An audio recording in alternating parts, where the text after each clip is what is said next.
Lucas 13, versículo 10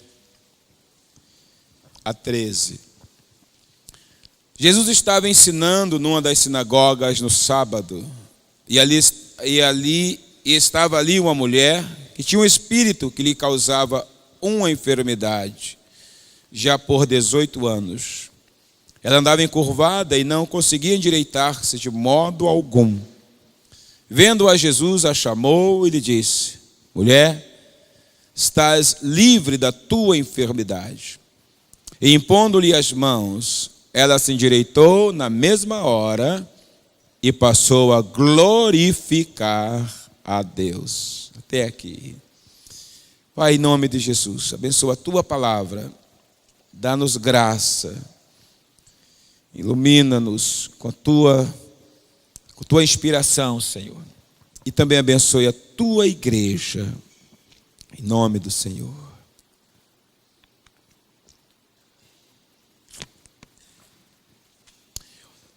Esse texto,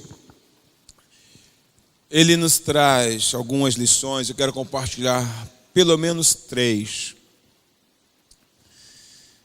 Da importância de nunca desistirmos e até de uma certa dose de sacrifício para permanecermos fiéis ao Senhor. Muitos usam esse texto para falar de libertação, e de fato ele tem a ver, né? O que Jesus faz é uma libertação. Mas a gente olha a grosso modo e não dá vazão o que está por trás daquele acontecimento, o porquê que aquilo aconteceu, ou o que permitiu, né, para que o milagre pudesse acontecer. Hoje a gente ouve muito o evangelho meio sem compromisso, tipo assim, basta você aparecer na igreja por um determinado culto e a sua bênção está garantida. Você, como eu, ouve e já ouviu muitas vezes: venha receber a sua bênção. É como se fosse ir ao mercado, a uma feira livre. Mas a vida cristã, ela é algo construída no caminhar com Deus. E não é tão fácil caminhar com Deus. Não é tão simples caminhar com Deus. Ela requer perseverança, ela requer determinação. É aquele Jesus fala em determinado momento, né, sobre João, que o reino de Deus é tomado por esforço, que os esforços se apoderam dele. Falando de João, e que ele ser o maior dos profetas por causa do reino de Deus. E eu fiquei um dia pensando sobre essas palavras do Senhor, e falei: mas Senhor, pensando comigo, mas Senhor, o reino seu não é tomado por esforço. O que o Senhor quer dizer com isso? Parece que eu entendi alguma coisa. Não é que o meu esforço vai garantir a salvação, mas o esforço para permanecer, para obedecer, para perseverar, para pagar um preço, isso sim está inserido no que Jesus está falando. A vida cristã não acontece, ela não é, como eu costumo dizer, uma corrida de 100 metros. O Bolt fazia isso em menos de 10 segundos. No auge da forma. A vida cristã, ela é uma maratona. O maratonista não tem velocidade, mas vai um velocista correr ou fazer uma maratona, acompanhar um maratonista, não consegue. Ele tem resistência para subir, para descer. Por outro lado, Deus também não abençoa francos atiradores. A vida cristã não entrou na igreja, já recebi a minha bênção, e depois, tchau, viro as costas. É muito mais do que isso. O Salmo 92, se me falha a memória, lá no final fala daqueles que são plantados na casa do Senhor. Ele diz que esses florescem, dão frutos, crescem como a palmeira, como o cedro no Líbano. Está falando de uma caminhada com Deus. Não se constrói uma vida com Deus visitando regularmente uma igreja, aparecendo de vez em quando. Esse tipo de evangelho nem existe na realidade. É uma enganação. Não entrou. Claro que há casos que tudo que a pessoa quer ouvir uma palavra, de repente numa igreja, naquele dia vem uma palavra ao seu coração de Deus. Eu estou falando de uma vida de um caminhar na presença de Deus, construindo algo com Deus. Relacionamento de fé, de amizade, de perseverança, de confiança. E essas coisas não acontecem sem que a gente tenha algum tipo passe por algum tipo de sacrifício. Nós vamos ver exatamente que esse milagre que Jesus faz na vida desta mulher, libertando ela, não aconteceu assim. O milagre, sim, foi imediato. Mas se você olhar para o contexto, você dá asa à imaginação, você vai perceber que esta mulher foi abençoada quando ela nunca pensou que seria. Ela nunca imaginou que num dia inesperado da sua vida, em um sábado de descanso da lei, na lei, né? Não podia trabalhar para si, mas era para servir ao Senhor. Num determinado sábado, que ela nunca poderia imaginar, a sua vida seria totalmente transformada. E não foi o acaso, não foi de forma aleatória, foi porque um dia ela apareceu lá, porque alguém do culto lá da sinagoga anunciou, venha receber sua bênção. Não foi dessa forma. O contexto nos diz muitas coisas. Dá asa à imaginação, imaginar o que antecedeu a esta cura maravilhosa, miraculosa ou milagrosa, traz para nós assim um alimento maravilhoso para as nossas vidas. Porque vemos hoje um evangelho mais ou menos tira e queda, não é receita pronta, e vai lá e dá esse mergulho, e dá esse pulo, dá esse grito, faz isso, aquilo, outro e pronto. Mas isso não é o evangelho do Senhor Jesus Cristo. Isso tem outro nome, outro contexto, outra colocação. Glória a Deus. Glória a Deus. Jesus aqui estava, como de costume, mais uma vez. Ele havia entrado numa sinagoga no dia de sábado, era costume dele para ensinar. Ele fez isso várias vezes. No início de Lucas, você observa ele falando ali, né, aquele texto, quando ele fala o Espírito de Deus, ele é o profeta Isaías, na qual diz: o Espírito de Deus está sobre mim, me ungiu para trazer libertação aos cativos, liberdade, vida, etc. Ele fecha a Torá, né, o rolo ali de Isaías, e ele olha para aqueles líderes judeus ali, para aquelas pessoas, e diz: hoje se cumpriu as Escrituras, ninguém entendeu nada. E ele está falando, esse camarada aqui, que Isaías está falando, sou eu. Eu sou esse aqui. Claro que ninguém acreditou, ainda arrumaram um problema sério com ele. Mas era costume de muitas vezes no sábado Jesus entrar nas sinagogas para ensinar. E ele entrou mais uma vez.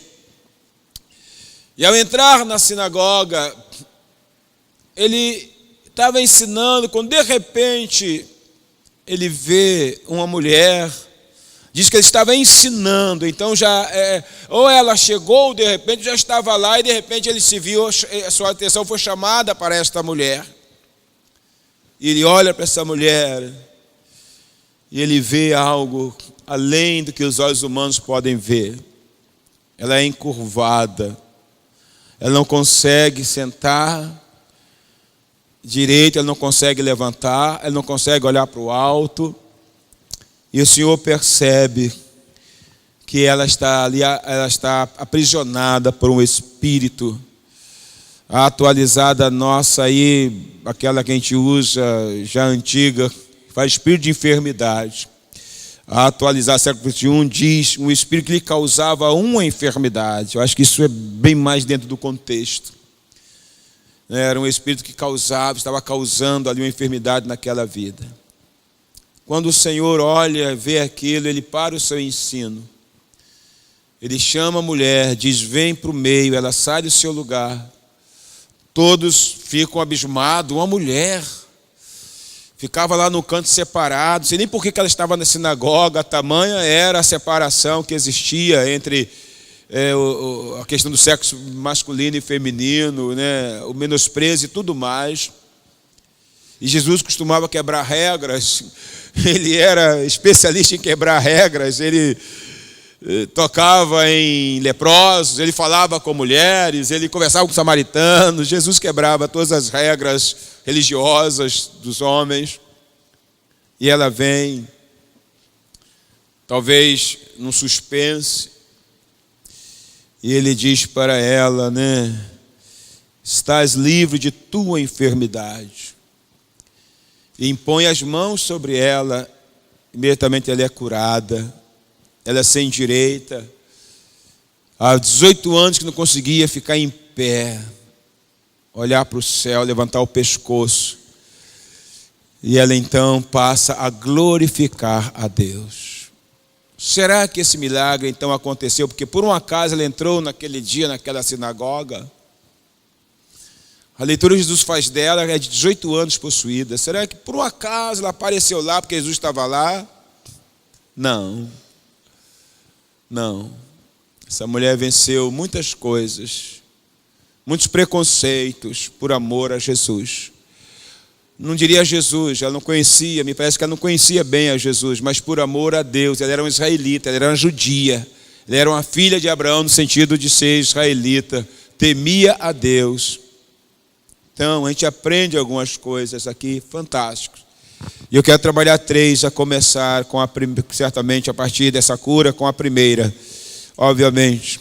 Primeira lição que a gente aprende aqui para nossas vidas é sobre a importância de servirmos ao Senhor fielmente, independente das circunstâncias que nos cercam ou circunstâncias pessoais. A gente precisa entender que esta mulher israelita, ela era temente a Deus. Ela não conhecia exatamente a Jesus, dá a impressão que ela não tinha muito conhecimento, mas ela temia a Deus mediante a lei de Moisés.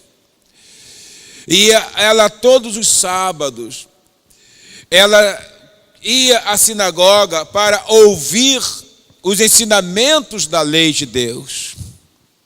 Mesmo limitada, mesmo andando encurvada, mesmo tendo grande dificuldade, porque o texto dá a impressão que ela era uma pessoa que realmente andava totalmente curvada, porque não podia se endireitar. Apesar disso, ela tirava o dia de sábado, que era o dia de descanso, mas era um descanso das obras pessoais para servir a Deus. E eu não sei de onde, da casa dela, se era longe ou perto de uma determinada sinagoga, e enfrentando preconceitos, pois era encurvada, e ninguém conseguia ver que ali era uma situação espiritual, um demônio. Jesus chama de Satanás, que aprendia certamente através de um servo lá do maligno. Todo mundo achava que ela tinha sido infeliz, tinha tido a infeliz sorte de nascer encurvada, mas ela deixava a sua casa, e mesmo sofrendo preconceitos, estando no meio de homens rudes que viam na mulher uma classe inferior, ela com dificuldade, ela ia religiosamente todos os sábados, ouvir os ensinamentos dos mestres da lei sobre os profetas, sobre Moisés, pois em cada sinagoga Moisés era pregado. O próprio Senhor Jesus teve muita discussão com os judeus, quando ele fala, na sinagoga Moisés é pregado, ou seja, as leis que Deus deu a Moisés, as 5 leis, os 5 livros da lei. Ela, apesar do sacrifício, ela continuamente, todos os sábados ia lá, para ouvir os ensinamentos dos mestres, para ouvir a palavra de Deus, para aprender com a palavra de Deus. Então nós vemos a importância de podermos, independente das circunstâncias, vencermos as nossas dificuldades para servir a Deus, vencermos nossas dificuldades para honrar a Deus, mesmo que nós tenhamos passado por grandes sacrifícios, por grandes decepções, mesmo que coisas que não tenhamos, né, que não entendemos, ou não entendamos por que aconteceu, mesmo que haja grandes barreiras, talvez dentro de casa, talvez na saúde, ou seja lá o que for, mas a importância de a gente permanecer firme, servindo a Deus e pagando o preço, porque há uma mentalidade que para servir a Deus é preciso que tudo esteja totalmente 100%. É necessário que a vida conjugal esteja na melhor das suas, do seu relacionamento para fazer uma visita, para abençoar um outro casal.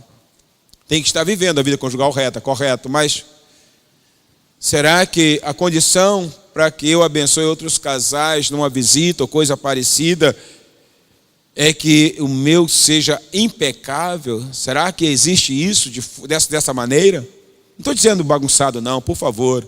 E quem não tem para dar não pode dar, quem não tem bênção nem dar.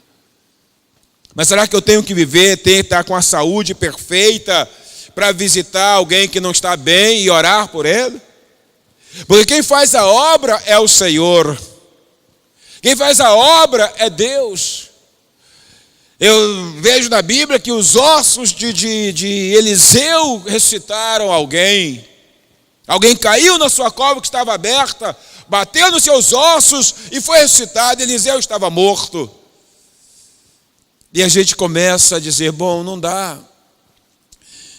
Porque as lutas estão sendo grandes para muitas pessoas. E por causa disso, pessoas estão sendo tomadas por um desânimo, por uma desesperança. Eu sei que há muitos irmãos em Cristo desempregados, ralando para ter lá o pão de cada dia, para tentar manter, fazendo biscate, fazendo coisas fora do seu trabalho. Mas graças a Deus, Deus está te dando condições de fazer. Eu sei que há pessoas com problemas em casa, com filhos, com problemas de saúde. E essas coisas estão levando pessoas a abrir mão de servir a Deus, a perder a esperança. E não entende que Deus nos chama para isto, porque nós podemos estar fracos, mas Ele é a nossa força. E nós começamos, Deus, eu não posso ir para o pequeno grupo. Deus, eu não vou mais para a escola bíblica. Eu não vou mais para a portaria. Eu não vou mais para isso, aquilo, outro. Por quê? Porque eu estou com muitos problemas. E nós não entendemos, queridos, que o chamado de Deus, salvo situações específicas, temos que ser sábios para isto. O chamado de Deus para a nossa vida é para servi-lo. E que Ele não disse que tudo ficaria bem se começássemos a servi-lo. O chamado de Deus é para um certo sacrifício. Nós achamos que falar de sacrifício no Evangelho, mediante a fé, é pecado. Mas não é pecado, é bíblico. O chamado de Deus, ele tem que exercer um certo sacrifício, um certo sofrimento em alguma área, algum preço. Esta mulher vinha encurvada da sua casa, ela vinha torta, ela era uma 90 graus, era uma mulher que andava em 90 graus, literalmente,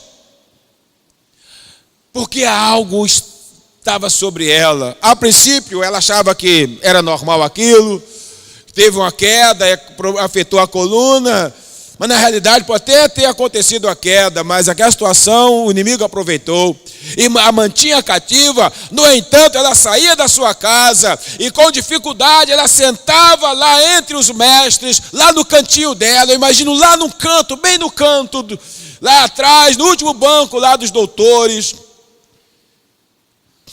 Mas ela queria ouvir a lei, ela queria ouvir sobre Moisés, sobre os profetas, sacrifícios.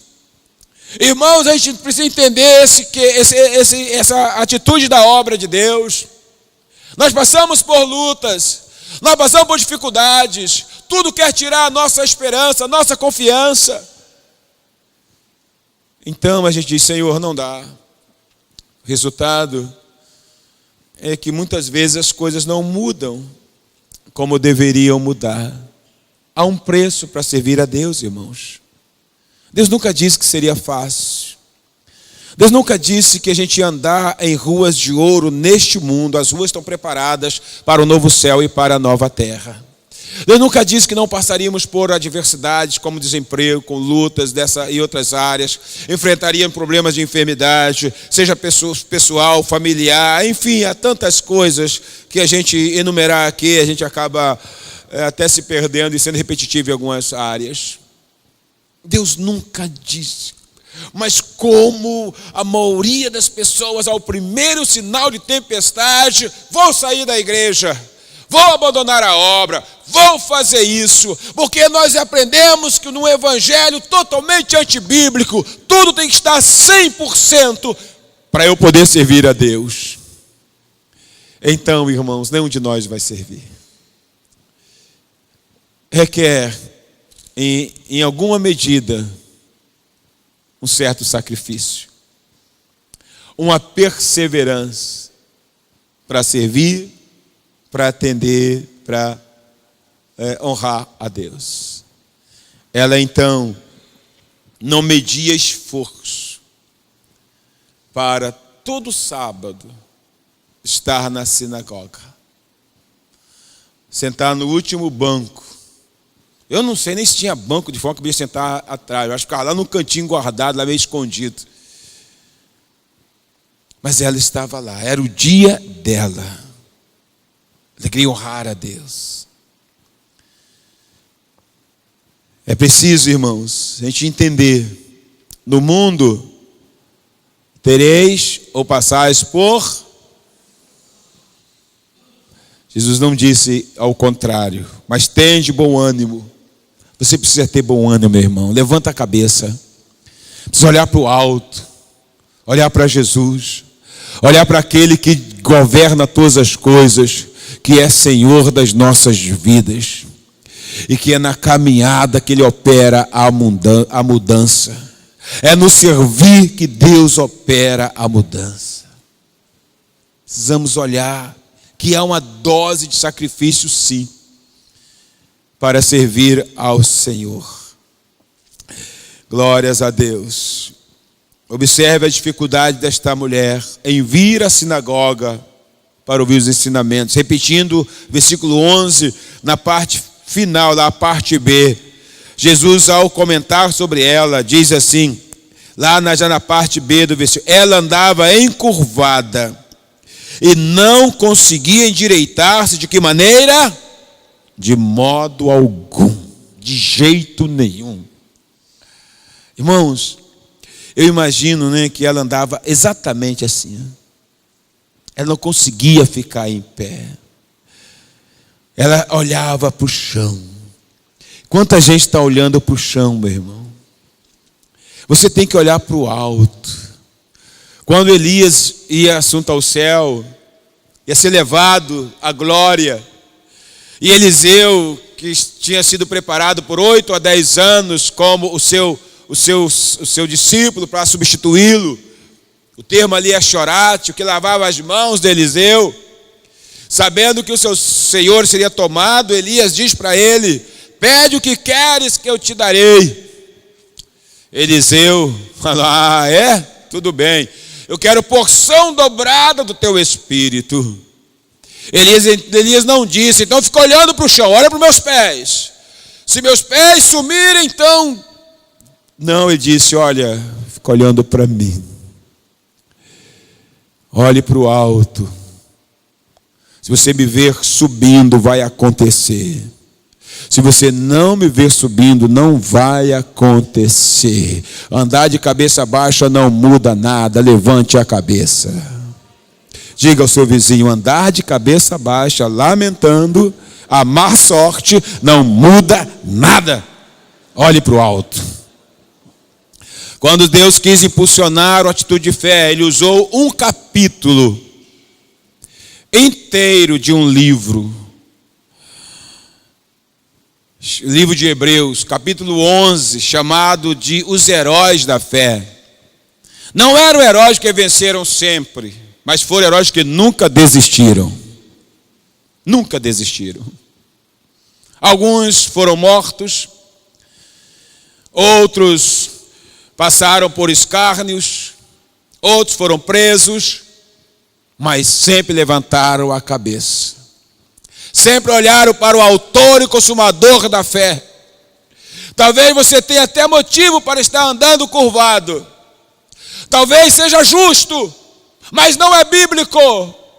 Pode ser justo, mas não é bíblico. Então, não vai adiantar nada eu ser justo. Mas não é bíblico. A Bíblia fala, olhai para o alto. E o interessante é que ao terminar o capítulo 11 de Hebreus, o autor começa no 12, dizendo portanto, vírgula, visto que temos grande nuvem de testemunhas, corramos a carreira que nos está proposta com perseverança, olhando firme para o autor e consumador da fé. Onde está o nosso Senhor, o autor e consumador da nossa fé? Onde Ele está? Eu vou arrumar um lugar para Ele, tá bom? Onde Ele está, irmãos? Jesus está no céu, também no meu coração. O do mundo está morto, mas o Deus ressuscitou, o meu ressuscitou. Onde está Jesus? Olha para o alto, irmão. Você pode ter até motivo, pode ser até justo, como eu já disse, mas não é bíblico. Preste atenção. Olha para o alto. Olha para o alto. Olha para o alto. Tira a tristeza do coração. Tira o lamento, tira a angústia. Deus é contigo. Está difícil. Vai mudar, irmãos. O mundo diz pode piorar, mas com Deus esse difícil é que vai melhorar. Talvez ele piore um pouquinho, mas vai melhorar. Olha para o alto. Você pode ter até motivo, repito, eu estou até sendo repetitivo, não é falta de inspiração não, ainda tem mais 2 para falar, então dá para falar um bocado de tempo ainda. Mas não é bíblico. Entenda essas frases tão curtas, tão pequenas, mas tão importante. Fale com alguém com muito respeito. Irmão, você pode até ter motivo de estar de cabeça baixa, mas não é bíblico. Não é bíblico, irmãos. Olha para o alto. Olha para aquele que governa, para aquele que é Senhor. Então, se a gente permitir, o mundo vai nos oprimindo, matando as pessoas, as injustiças. Os filhos das trevas estão por aí, meus irmãos. Eles estão aí entre nós. E a gente no meio deles também, cada um com seu destino traçado, mediante a fé ou não, em Jesus Cristo. Mas eles estão aí, eles só pensam para este mundo, irmãos. Não tem pena nem dó de pisar em ninguém, não. Olha para o alto. Olha para aquele que pode todas as coisas. Não deixe se curvar mediante as circunstâncias. Glória a Deus. Que sacrifício. Vir encurvada. 18 anos, não sei quanto tempo frequentava a sinagoga, certamente um bom tempo. Mas o certo é que há 18 anos as pessoas tinham acostumado com aquela figura. Ela mesma já tinha até se dado conta que o problema dela não tinha jeito. Pessoas tinham pena dela. Quantas vezes se convence que os nossos problemas, ou o nosso problema, depende da situação, não tem mais jeito, é assim. Mas não houver saída, precisamos crer num Deus que cria saídas, irmãos. Não é fácil. Eu não prego coisa que seja dizendo que é fácil. Não é fácil, mas persevera. Porque nós somos limitados. Eu não posso mudar. Eu também tenho os limites. Mas eu continuo crendo num Deus que se não tiver caminho, Ele faz o caminho. Mais cedo ou mais tarde. Que sacrifício. Mas lá estava ela, religiosamente, todos os sábados, para ouvir a lei de Moisés, através daqueles homens que eram os mestres, que discutiam, se reuniam para ler sobre Moisés. Lá ela estava. Glória a Deus. Glória a Deus. Mais um dia ela vai para a sinagoga. Lá vai a mulher encurvada. Talvez nos dias atuais eu chamaria, olha lá a mulher 90 graus. Lá vai ela. Para ela, o prazer era estar lá para ouvir os ensinamentos sobre Moisés. Mas ela não sabia que seria a última vez, naquele determinado sábado. Ela nem imaginava, nem lhe passava pela cabeça, não tinha a menor consciência que seria esta a última vez que ela andaria encurvada. Porque Jesus estava lá. Ela nem foi falar com Jesus, talvez ela até o conhecesse, mas ela não foi falar com Jesus. Ela não imaginava que ela iria chegar na sinagoga de um jeito e voltaria de outro depois de 18 anos. Irmãos, é tão fantástico servir a Deus. Porque Deus tem um fim determinado para todas as coisas. E tem um final também para todo tipo de opressão, de barreira, de luta, de oposição. Deus é extraordinário. Então ela chega lá. Jesus está lá. Ele olha para ela. E aqui eu aprendo a segunda lição, irmãos. E a segunda lição é que precisamos ser fiéis em servir a Deus em tempo e fora de tempo. Porque não sabemos o dia em que o Senhor fará um divisor de águas em nossa vida. José estava servindo a Deus numa prisão. Ele não sabia que enquanto ele estava lá servindo a Deus numa prisão, mediante aquilo que lhe foi encarregado pelos que tinham responsabilidade para isso, Deus estava preparando uma posição elevada para ele, dando um sonho a Faraó.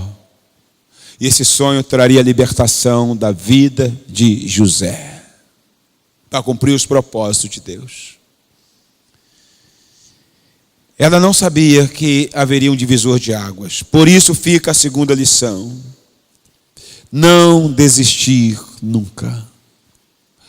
Não colocar os sacrifícios como uma desculpa diante de Deus, porque você não sabe o dia em que Jesus vai estar lá esperando para mudar a sua vida, para trazer cura completa, para dizer julguei a sua causa, para dizer fica livre do teu mal, daquilo que te perturba.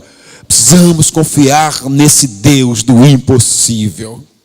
No versículo 12 diz: vendo-a, Jesus a chamou e lhe disse: mulher, estás livre da tua enfermidade. Glória a Deus. Ninguém entendeu nada, porque preste atenção. Quando o Senhor olhou para ela, e eu disse na introdução, ele viu além da aparência física. Ele viu uma situação espiritual. Ele interrompeu o ensino. E ele disse: mulher, vem para o meio. Não está escrito assim, mas foi assim que aconteceu. O Senhor não foi até lá. O Senhor disse, olhou, falou: mulher. Ele a chamou. Ela foi para o meio. Parou em frente ao Senhor, encurvada. Naquele lugar deve ter havido um suspense muito grande. E o que é que ele vai fazer? Porque ele chamou essa mulher, e ela mesmo, o que será que ele quer? Houve um suspense muito grande. Ele então olha para ela e diz: fica livre do teu mal. Ele liberou uma palavra, mas ele fez mais do que isso. Fica livre do teu mal. E no versículo 13, diz assim: e impondo-lhe as mãos, ela se endireitou na mesma hora e fez o que, irmãos? E passou a glorificar a Deus. Na mesma hora. Eu aprendo aqui quando Jesus faz algo, Ele pode operar por etapas, em determinadas circunstâncias? Pode, não limite Deus, não coloque numa caixinha, numa redoma, em algo, como se Deus fosse usar somente um metro e tal. Ele pode operar por etapas, claro que pode. Mas ele pode também mudar na mesma hora uma situação. Ela endireitou-se, talvez tenha feito assim, aquele rangido, né, a mulher ficou ereta, perfeita, que nenhum fisioterapeuta poderia dar jeito naquele negócio. A mulher ficou completamente curada. Mas o que ela fez ao endireitar-se? Coisa que há 18 anos ela não fazia. Qual é a atitude dela? Diz que na mesma hora passou a quê, irmãos? A fazer o quê, amados?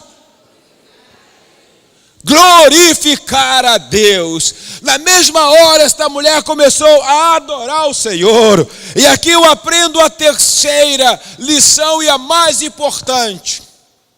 A mais importante, esta mulher era judia, temente a Deus, segundo a lei de Moisés. Era filha de Abraão, da descendência de Abraão, ou seja, todos os judeus o eram. Era fiel e não perdia um culto na sinagoga. Todavia, Satanás lhe havia roubado dela a alegria de servir ao Senhor. A alegria, eu estou falando a alegria. Ela era fiel, ela estava lá, ela não perdia, ela tinha prazer, ela, pelo menos ela queria lá, tinha prazer ouvir, mas tinha um semblante triste. Satanás a mantinha prisioneira. Ele lhe havia roubado a alegria de ser normal, de andar de forma normal, de ter uma convivência em sociedade normal. Você acha que isso não acontece nos dias atuais? Acontece. O que você mais tem visto, e eu sei que você sabe que isso é uma verdade, são pessoas nos dias atuais que servem a Deus, estão na igreja, não perdem culto, até amam a Jesus, têm temor do Senhor,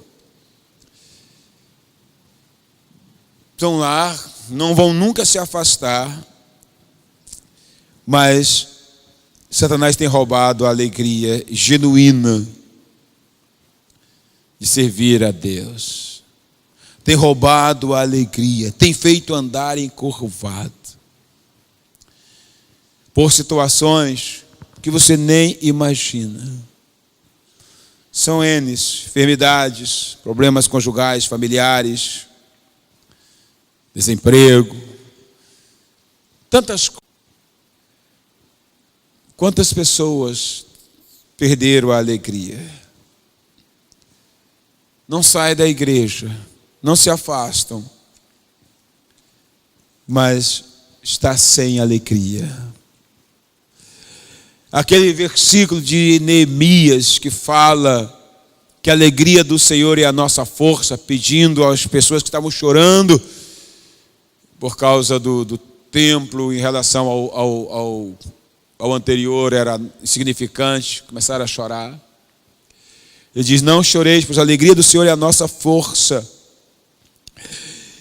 Satanás tem roubado a alegria, tem trazido um peso, uma incerteza quanto ao amanhã, uma desesperança.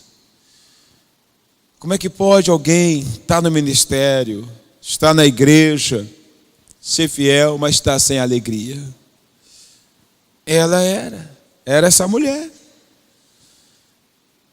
Fiel, judia, amava ouvir a pregação ou os ensinamentos sobre Moisés e a lei, os profetas, etc. estava lá todos os cultos da sinagoga, mas ela não tinha alegria. Ela estava andando encurvada. É o que tem acontecido com muitas pessoas que têm perdido essa alegria, essa motivação. Não vão nunca se afastar do Senhor, mas já não são mais as mesmas. Alguma coisa talvez esteja faltando. Alguns a gente identifica rapidamente, outras nem tanto. Mas Satanás lhe roubava a alegria. Assim que Jesus a libertou desse cativeiro, ela passou a louvar a Deus, a glorificar a Deus. A alegria de ver a Deus operar no seu coração. A alegria da presença de Deus encheu seu coração. Ela começou a dizer: glória a Deus, louvado seja o Senhor. Enfim, ela passou a glorificar a Deus. Essa é a terceira lição, meus irmãos. Muitos, como esta mulher, são fiéis, mas não têm alegria. A boa notícia é que o mesmo Senhor que devolveu a ela a alegria mediante a libertação do seu cativeiro, é o Deus que sabe exatamente aquilo que está em nosso coração, sabe exatamente onde tocar o dedo na ferida. Diz que ele olhou para ela, ele a viu, e ele viu um problema sério na vida dela. Esse é o mesmo Jesus. Ele sabe aonde aquilo que nos aflige, Ele sabe dos nossos anseios, Ele sabe das nossas necessidades, Ele sabe tudo. E mais do que isso, além de saber, Ele tem poder para restaurar a alegria. Ele tem poder para mudar, Ele tem poder para tocar, Ele tem poder para curar, Ele tem poder para colocar o ânimo da cada pessoa para o alto. Ele pode todas as coisas. Ele disse então: mulher, vem para o meio. Vem para o meio. Sai desse canto. Sai dessa postura humilhante. Sai deste lugar onde te colocam lá, escondida. Vem para o meio. E imagine o ambiente naquele lugar. Deveria ter sido um ambiente de muita alegria, mas os religiosos não se alegraram com isso. Mas não importa, não vamos discutir sobre os religiosos. O importante é que na vida daquela mulher, Deus operou um grande milagre. Deus pode também operar em você, meu irmão. Em você, meu irmão. Deus é Deus. Ele não quer que você ande encurvada. Ele não quer que você baixe sua cabeça desta maneira, mas que confie nele, porque Ele está no controle. Ele conhece todas as coisas. Levante, sirva, seja fiel. E em algum momento também você verá a glória de Deus, pois Ele dirá para você: mulher, fica livre do teu mal. Foi no caso dela. Ele pode dizer para você: irmão, irmã, fica livre deste mal. A tua bênção foi liberada, aquela situação foi resolvida, aquele problema foi solucionado. Ele é um Deus que quer que a gente o sirva sem nenhum peso, tirando todo o fardo. Ele pode devolver a alegria de servir a Ele. Ele é esse Deus. Portanto, não sei o que pode ter te mantido de alguma forma curvado. Não sei se alguns estão se rendendo a um mundo que cada vez mais trabalha para afligir, para destruir. Eu só sei que Jesus é o mesmo. Ele está aqui e Ele sonda os nossos corações. E tem poder para mudar. Que Deus te abençoe em nome de Cristo Jesus.